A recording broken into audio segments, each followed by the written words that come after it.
Law number 4 is the law of authenticity. Pivot to purpose in the face of fear, threat, and disappointment. That sounds like something worth talking about.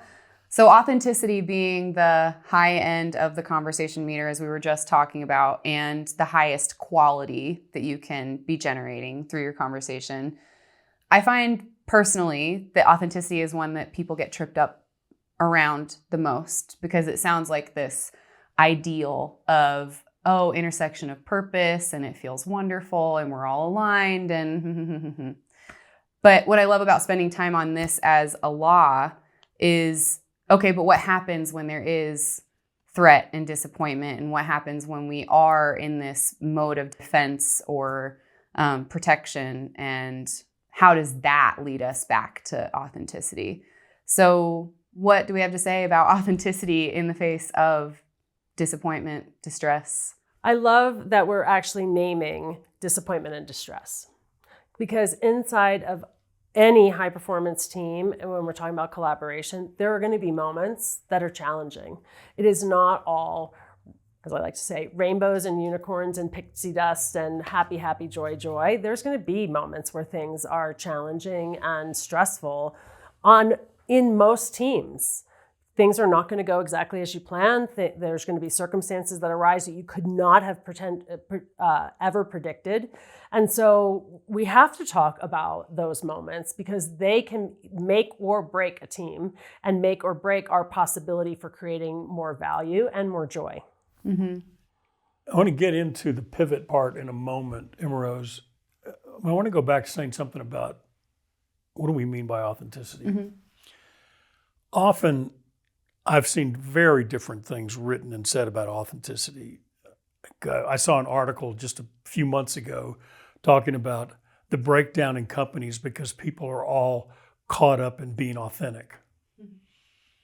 What they meant in that, when you read the article, is what we mean by sincerity, which is somebody just saying what they think without regard to how it fits with the facts and what other people might see. So let's say something about authenticity. Authenticity is not just telling the truth. Sincerity is telling the truth. Accuracy is telling the truth with a discipline to point out the things that others agree are true as well. Authenticity is staying true to something through those moments. And that's why we say authenticity is not for the faint of heart. Because generally when we commit to something initially and we think of that's being true to myself, or it's being true to our reason for this project, that's actually a strengthening moment. It's an emotionally gratifying moment. Why it's not for the faint of heart is whatever that sense of emotional gratification and strength is, it shall depart. Because something will happen that will dislocate me enough that I lose my intellectual and emotional relationship to it. And what I'm intellectually and emotionally related to in that moment is the disappointment or the distress or what I wish wasn't happening. So how we actually take advantage of the distress to recover authentic purpose, that's really what this law is about. Well, and I think it's really important to take a second to point out what people mistake authenticity for nowadays, especially when we talk about multiple generations and how they relate to that. I was just with a group of leaders a couple of weeks ago, and they were saying, why is everybody talking about authenticity? Why do I have to be myself and stuff at work? Like, none of your business. I can be whatever I want if I'm getting my job done. And so we had a really interesting conversation about that, including this, well, this is what we mean by authenticity. The being true to self, okay, great. There's wonderful things that have come from that conversation in our culture, absolutely. But that's only one piece of the equation in our version of authenticity. It's also, what are we in together? So everything that we talked about in the law of teamwork, the law of listening, the law of connection, everything's built up to what we're talking about in authenticity. And authenticity being about us, not about me, I think is a really challenging pivot in itself for people from a mindset perspective. And what does it take for me to find that unforced intersection of what I care for and what you care for, and how do we stand for that when times are hard? Yeah, this is at the level of purpose and values that we are respecting ourselves and finding where do we coincide with other people. Because for us, if you look at the conversation meter, the low end of authenticity is really restoring your connection with your own purposes and your own values. As you move up the meter, you're finding a place where you can create a community of purpose, where there's something that's authentic for us. And back to the thing about people misidentifying authenticity is you should know everything about me in my whole life. There's a whole lot that could be said about that. We believe that actually people understanding more about you than what the accountability requires most of the time helps with the accountability because they understand the context of your life, as you were referring to earlier about context.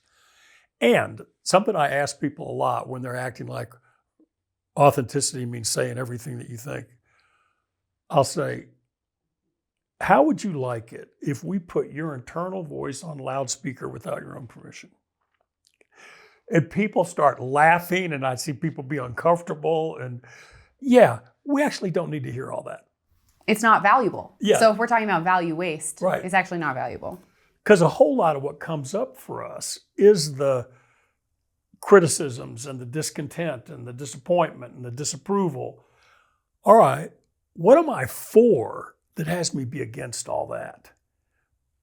That's one of the elements of a pivot, is when something is a source of discontent for me, I'm not listening against that.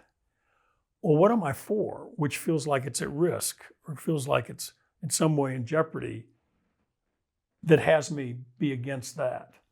Well, and some of the against that is there's a couple of challenges I see in that. One is against that, I could be against you. Yes. So like you and I could be. Yeah, I could be the that. You could be the that in that. So, and that, I think we all know what that looks like in a conversation, right? We could be against that. So that could be some other extra, which also creates an awful lot of waste when we're talking about team collaboration. Then it's not a waste of the connection because we might actually be well connected, but it's not particularly helpful because it's not actually moving us towards whatever the objective is or the goal is. And we're not moving forward. So we're just sort of spinning. Years ago, someone that we used to do a whole lot of work with, he had a very important part of a company that he was the executive in charge of. And he kept aspiring to going into the chief of operations for this whole company. And there had been a couple of opportunities where that could have happened, and he was, in his view, overlooked. And he asked us to get involved with him and say, what am I missing? Because our team is incredibly successful. Nobody produces better results than we do. Our time to market for this last product beat all the records. How possibly would I be overlooked for becoming the COO of this company? And when we looked into it and did interviews with him, folks in his organization and people outside of his organization, we found out he was very proud of having built what he called a team of solidarity. Well, if you ask them what that's like, they all agreed about what was wrong with the rest of the company that was not wrong with them. So they actually created the us versus them as their way of staying together. And I told them, you're never going to be given some autonomous position over most of the system when you've cultivated this us versus them mentality. And he said it was really sobering for him because he realized that's what he'd learned to do, and it was easy because he called it the common enemy. Yeah. Well, it's, in lots that's been written about like having a burning platform does the same thing. So burning platform was not often an us and them, but it was us against a circumstance, right? And so again, it is a way to align a team towards action. But when we talk about sustainability of that team, I think having something that you're for produces an awful lot more vitality for the team and the organization. Right. Well, because the villain might change or the circumstances might change, and then what happens? Right, that's right. We don't want to lose our villain. Yeah. Well, and I think this is related though, because what do we do in the face of threat? This defensive posture can be something we come to occupy, and that's our source of connection or affinity, is the thing that we're against or protecting ourselves from, and so that's keeping us disconnected from something when we're being in that defensive mode. We can also do it where I'm actually disconnecting from you because I feel threatened. And a lot of that is a very natural human way of reacting to life and circumstances. All of this, like we said in the opening, is based on the nature of being human. So how people naturally operate. The law of authenticity is about, okay, how do we catch the way that we naturally react to some things and move it in a direction of value? So let's spend a little bit of time on emotional agility, since we know that that's a huge factor of developing your capacity to be great at this pivot from defense and fear to purpose. How long has it been since the Communication Catalyst was published? 25 years? It was 2002. Okay, so 22. 23 years. Because that's when we first, during all of that research, we first started talking about emotional agility. So we've had a couple of decades on this notion. And part of what that came from is that back in the late 80s is when I first started reading some things Daniel Goleman wrote. And then in the 90s is really when emotional intelligence hit. And the thing that we kept seeing back then is people were treating emotional intelligence like a higher state to get to, like they would get there. Yeah. And we went, wait a minute. Because if you really look at Goleman's research, he's the guy that coined the term the amygdala hijack, which I really like, which is looking into our neurological functioning and saying that there are elements of our neurological and biological system that are always out to scan the world for potential threats. The amygdala is a feature in that part of our neurological system. And it's out there looking for anything that's a potential risk or threat. It's an always-on scanner. And what we saw about the amygdala hijack, and it's why we call it emotional agility, is how do you recover from having your normal brain function be hijacked by the threat avoidance system that is in all of our neurological makeup. And it's a good thing. As Richard Reinishek used to say, the slow ones, the ones that didn't react fast to threat, those are not your ancestors. So it's a good thing. And because the amygdala does not differentiate social threat from physical threat, if I'm in a room and somebody with enormous position power walks in and I don't even like the look on their face at the back of the room after something I said, that whole system can go off. And as we know, with all of our studies in this area for the last 20-some years, there are only 4 options when the amygdala hijacks the rest of our neurological system: fight, flee, freeze, appease. The most important thing is to be able to notice when it's happening. Just noticing that I just got hijacked, to use Goleman's term. And we think emotional agility is being able to notice that and recover purpose, which is why one of our simple questions is, what am I for that has me be against what's happening right now? And being conscious of and respectful of our neurology is an important part of this, because otherwise we think we're not supposed to get messed up. You know, that's why we tell people this system will react to threat in 0 to 3 seconds. So I've asked people all over the world, how many of you are faster than 0? Well, none of us, which means the game is being agile, not let's get over that. Well, and to use it as data is one of the things I like to say. So I think one of the things that gets in the way of people recovering themselves, well, one of the things that gets in the way of me recovering myself, which I don't think I'm alone in, is blaming myself for it. Like being self-critical about, oh, that shouldn't happen, all the things, as opposed to, wait a minute, something that's important to me was just threatened. What is that? Because a lot of the time, I don't actually know exactly. Sometimes it's something overt, like time with my family or a vacation, right? So somebody wants something from me that I don't have time to do. Some of those are really apparent. Sometimes it's just, I don't want to look bad in front of this group of people, right? I don't want to be perceived as not having an answer. I don't want somebody to think I made a bad decision, right? So I think there are the overt things that impinge on our personal responsibilities or accountabilities outside of work. But then there are also things that just impact us in how we think we're being perceived by others. I was in a room of leaders 2 weeks ago, actually, and someone said something that another person in the room took as slanderous to her. And so she came and told me about it. And I was in the room when this whole thing happened. And I said, God, I had such a different experience of that. So sometimes we need each other to help recover that, to give an alternate explanation. Now, she was worried about her own career and how she was being perceived. So of course, that's how she heard it. But this is why I said earlier that it is team sport, because sometimes that recovery, sometimes I can do it by myself. Sometimes I actually need you to help me with being able to see, well, what about that was important? Well, and I think the trap, so we talked a lot about the game of noticing in the last law, and there's nothing more powerful in this as well than just beginning to notice where you're starting to have that reaction. But the tricky thing is that part of our brains and our bodies and our hearts is really good at trying to validate why it feels that way.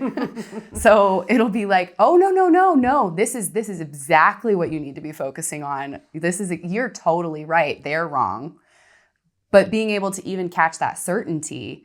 And then this is, I think, where the power of purpose comes in. And I think it's a good test of how good the purpose actually is, like how well it's going to function and how much it really means to you and the people around you. So going back to the law of teamwork, this will be the test of, was that really the powerful enough purpose that it pulls us back on track? So what do you think there is to say about purpose in that moment? So we get better at noticing and we're catching the risk of what it could do to damage our purpose.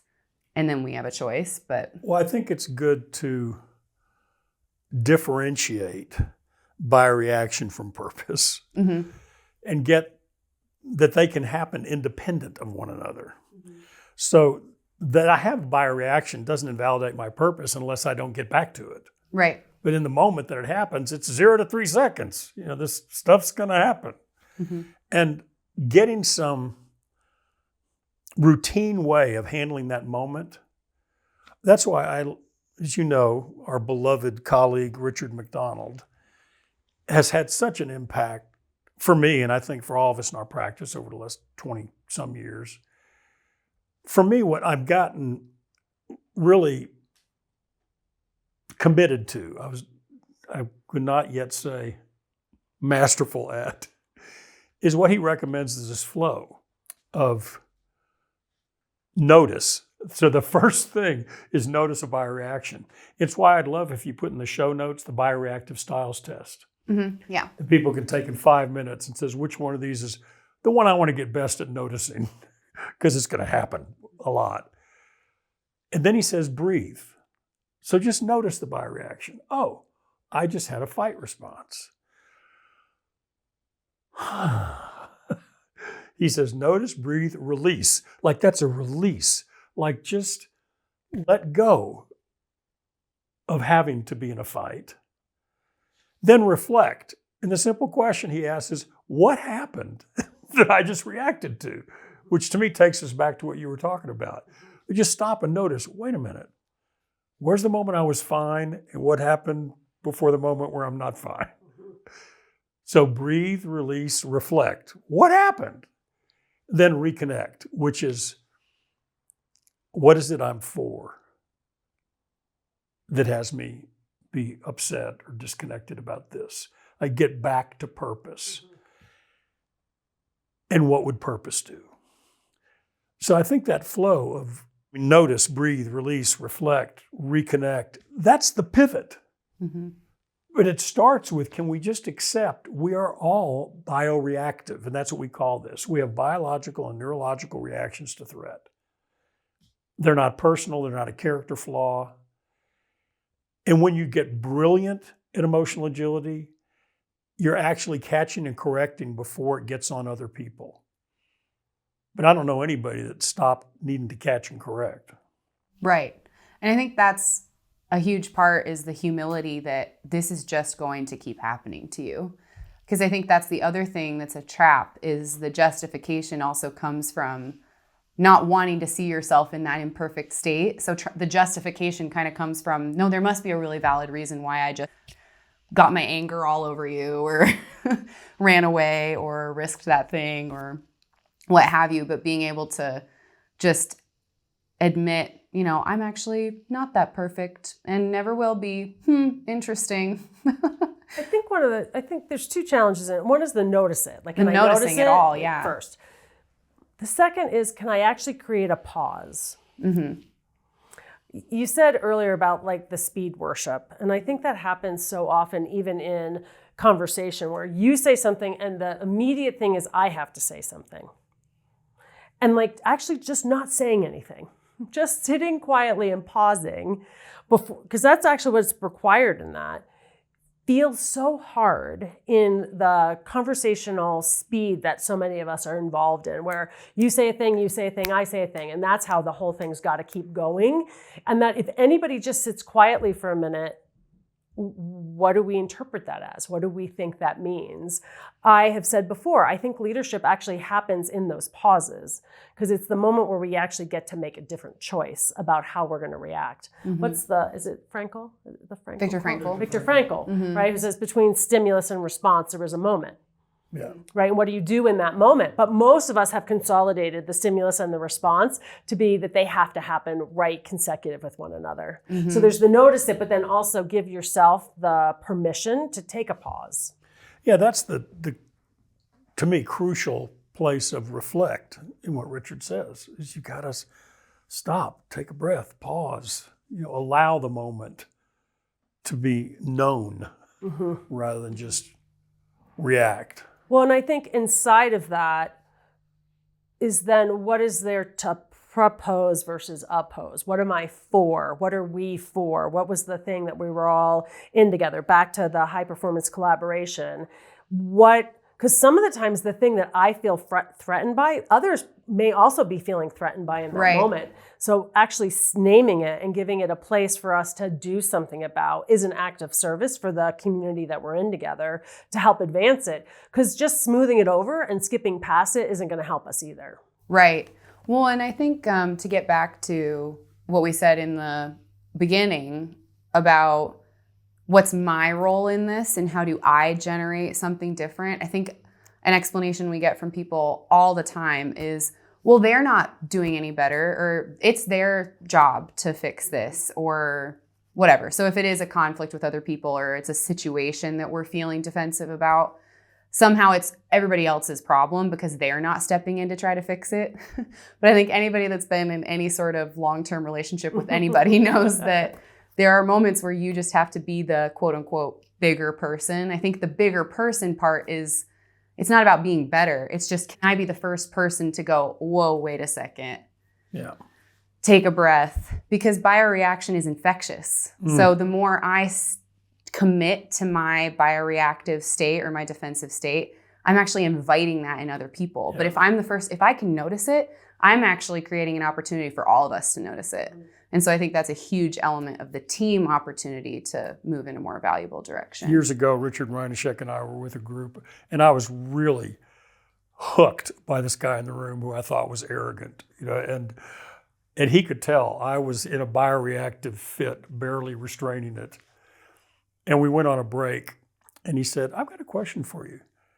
And he named the guy's name. And I said, yeah. He said, well, I could tell your reactions to him. And I said, yeah. He said, I just want to know, how long are you going to indulge in that bioreaction at the expense of the value for all these people in this room? Mm-hmm. That was, how long are you going to indulge? And that's what you just reminded me of.